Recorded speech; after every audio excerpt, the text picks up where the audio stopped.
ওকে, আমাদের বিল্ডিংয়ের structure configuration, regular building, irregular building শেষ হলো। এখন আমরা আলোচনা করব সফটওয়্যার সম্পর্কে কিছু বিষয়। এরপরের লেকচারে আমরা সফটওয়্যারে সরাসরি চলে যাব।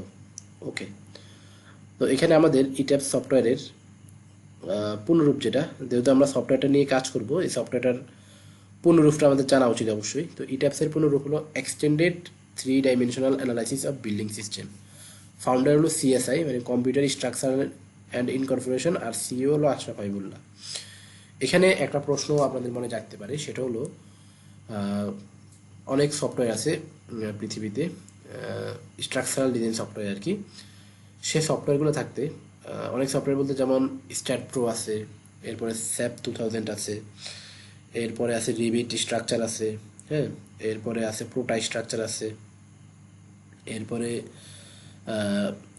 আরও অনেক সফটওয়্যার আছে যেগুলা আমরা ইয়ে করি আর কি, অনেকে ইউজ করে। তো যাই হোক, এখন যেটা প্রশ্ন রাখতে পারে সেটা হলো এত সফটওয়্যার থাকতে ইট্যাপস দিয়ে কেন আমরা ডিজাইনটা করব, ইট্যাপস কেন আমরা ডিজাইনের জন্য চুজ করব? এটার কারণ হলো ইট্যাপস সফটওয়্যারটা শুধুমাত্র বিল্ডিংয়ের স্ট্রাকচারাল ডিজাইন করার জন্য তৈরি করা হয়েছে, শুধুমাত্র বিল্ডিংয়ের স্ট্রাকচারাল ডিজাইন করার জন্য।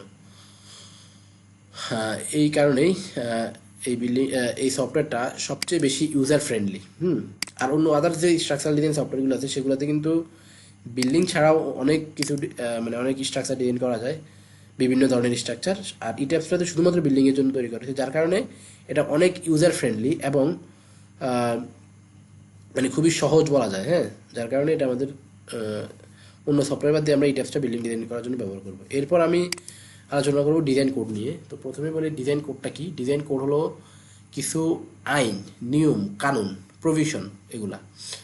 তো ডিজাইন কোডটা হলো প্রত্যেক দেশের নিজস্ব বিল্ডিং ডিজাইন কোড আছে। ডিজাইন কোডটা তৈরি করা হয় সেই দেশের ভৌগোলিক অবস্থান, ক্লাইমেট, প্রাকৃতিক দুর্যোগ, ওভারঅল সব কিছুর দিক দিয়ে চিন্তা করে ডিজাইন কোডগুলো তৈরি করা হয়।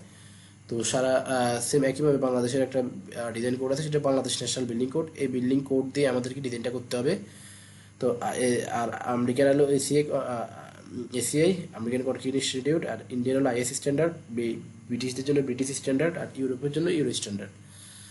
তো আমাদের ইতিপূর্বে যেটা ডিজাইন কোডটা ছিল সেটা হলো এসিআই বিএনবিসি 2006, যেটা আমাদের এসিআই 1999-এর সাথে সিমিলার। আমরা ব্যাপারটা একটু দুঃখজনক হলো সত্য যে আমাদের যে বিল্ডিংয়ের ডিজাইন কোডগুলা সেগুলা কিন্তু পুরোপুরি ইন্ডিপেন্ডেন্ট না, পুরোপুরি আমাদের তৈরি আমাদের না, কিছুটা আমাদের সিমিলারিটি আছে এর সাথে, মানে কপি পেস্ট করা বলা যায় কিছুটা। তো যাই হোক, আমরা সেটা না করি। তো আমাদের বিএনবিসি 2006 যেটা ছিল সেটা সিমিলার হচ্ছিল এসিআই 1999, আর বিএনবিসি 2020 হলো ইউবিসি 94। সরি, বিএনবিসি 2006-এর যে আমাদের উইন্ডোর আর্টওয়ার্ক ছিল সেটা ইউবিসি 94-এর সাথে সিমিলার ছিল। আর বিএনবিসি 2020 যেটা, সেটা হলো সিমিলার উইথ এসিআই 31808-এর সাথে, মানে আর সিসি ডিজাইনটা।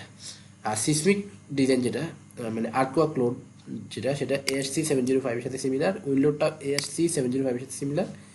ASC মানে হলো American society of civil engineer. আর আরসিসি ডিজাইনতে বললাম আমি এসিআই 3808, আর স্টিল ডিজাইন হলো ASC 36005।